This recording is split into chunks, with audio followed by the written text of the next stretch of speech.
রাম নারায়ণ রাম। আজ আমরা আপনাদের সাথে মহাগুরু বালক ব্রহ্মচারী মহারাজ এবং রামনারায়ণ রাম সম্পর্কে বিশেষ কিছু কথা আলোচনা করব। মহাগুরু বালক ব্রহ্মচারী মহারাজ একটি হিন্দু পরিবারে জন্মগ্রহণ করেন। তাঁর দেহ ছিল চৈতন্য মহাপ্রভুর দেহ। মহাগুরু বীজমন্ত্র রামনারায়ণ রামের অর্থ বুঝতে পেরে বলেছিলেন যে রামনারায়ণ রাম নিজেই সম্পূর্ণ। প্রথম রাম হল মহাকাশ, যা অসীম অনন্ত মহাবিশ্ব এবং পরম স্রষ্টা। নারায়ণ হল এই মহাবিশ্বের সমস্ত গ্রহ, নক্ষত্র ও নক্ষত্রপুঞ্জ, এবং দ্বিতীয় রাম হল আমরা সবাই, অর্থাৎ সমস্ত প্রাণী, জীবজন্তু, উদ্ভিদ, ধূলিকণা সহ সমস্ত অণু, পরমাণু। আমাদের চেতনা অর্থাৎ বিবেক হল রামনারায়ণ রামের একটি অংশ। জন্মগত অধিকার হিসাবে এই বিশ্ব ব্রহ্মাণ্ড থেকে উদ্ভূত সমস্ত বস্তুর ওপর সকলের স্বাভাবিক ও সমান অধিকার আছে।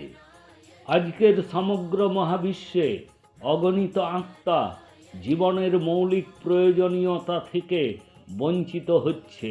ফলে মানুষ অন্যায়, ভুল, অপরাধ করে এবং নানা ধরনের অন্যায়ে জড়িয়ে পড়ে। প্রায়শই আমরা নিজেদেরকে একটি দিশাহীন অবস্থায় দেখতে পাই এবং এর থেকে বেরিয়ে আসার জন্য জপ, ধ্যান এবং আধ্যাত্মিক অনুশীলন প্রয়োজন।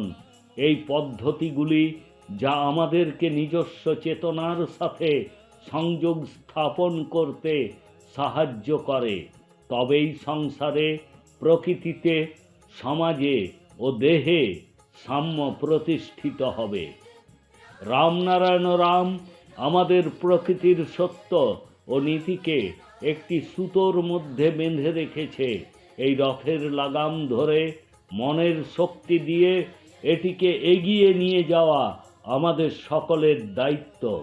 তবেই আমাদের সকলের উপর আশীর্বাদ, সমৃদ্ধি ও চূড়ান্ত শান্তি বর্ষিত হবে।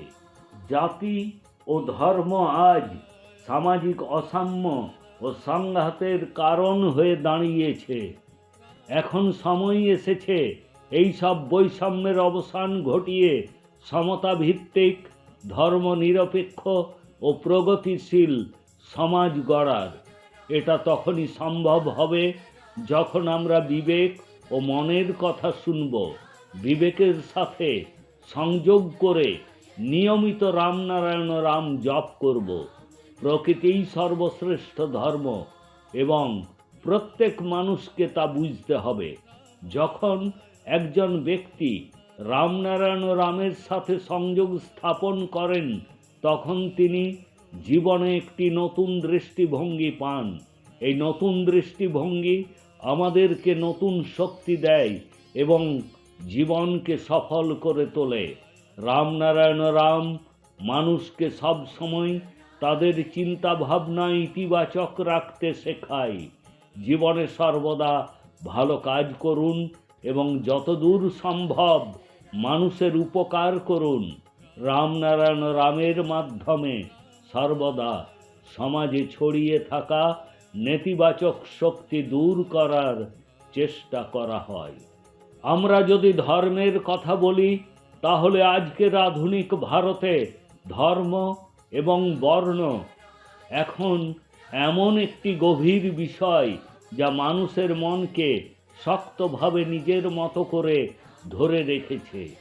এমন একটা গভীর বিষয় যা আঁকড়ে ধরে তার উপর ভিত্তি করে অধিকাংশ জনগোষ্ঠী এতে আটকে আছে।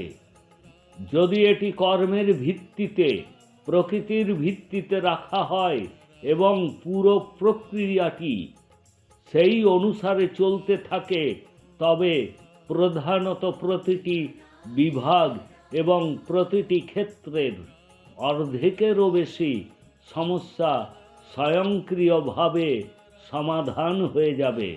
ভারতে বর্ণ ও ধর্মের বিষয়টি বহু পুরনো, যা সমাজকে বিভক্ত করে বিভিন্ন দলে বিভক্ত করতে গুরুত্বপূর্ণ ভূমিকা পালন করে। আমরা সবাই ধর্ম নিয়ে জন্মেছি। আমাদের শরীর, মন ও আত্মা মহাবিশ্ব ও প্রকৃতির ধর্ম থেকে তৈরি। আমাদের জীবন যোগ বিয়োগ গুণ ভাগ করার মতো। এভাবেই ধর্ম অনুসরণ করা উচিত। ভালোকে যোগ করুন, খারাপকে বিয়োগ করুন, তারপর ভালোকে গুণ করুন এবং তা সবার মধ্যে ভাগ করে নিন। এই পৃথিবীতে মানুষের সৃষ্ট বিভিন্ন ধর্ম, সংবিধান, ব্যক্তি মালিকানা, রাজনৈতিক দল এবং শিক্ষা স্বার্থপরতায় পরিপূর্ণ, যা মানব সমাজের শত্রুদের জন্ম দেয়। ব্যক্তি মালিকানার উত্থান হয়েছে, এটা আমাদের সমাজ থেকে মুছে ফেলা উচিত।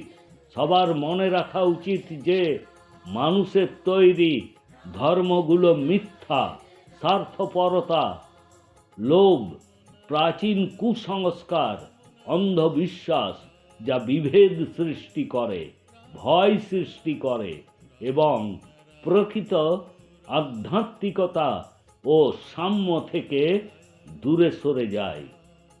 আজ আমাদের মহাগুরু আমাদেরকে যে বীজ মন্ত্র দিয়েছেন, তার সাথে অবিলম্বে যুক্ত হওয়া প্রয়োজন এবং অবিরাম রাম নারায়ণ রাম জপ করতে হবে।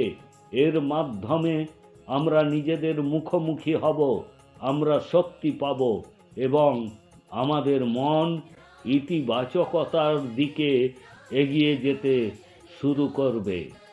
দেশের যুব সমাজ একটি পরাশক্তি, তাতে কোনো সন্দেহ নেই।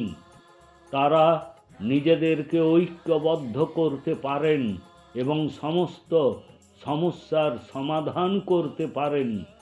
তবে এর জন্য প্রকৃতির সাথে যুক্ত হওয়া এবং নিজের বিবেকের শক্তিতে বিশ্বাস রাখা প্রয়োজন। আর এসবই সম্ভব রামনারায়ণ রামের সঙ্গে যুক্ত হওয়ার মাধ্যমে। এই বীজ মন্ত্র নিজেই সম্পূর্ণ, যা আপনার জীবনের অবস্থা এবং দিক উভয়কেই ইতিবাচক করে তোলে। তাই সকলের উচিত এই নামের সাথে যুক্ত হয়ে নিজের জীবনকে ধন্য করা।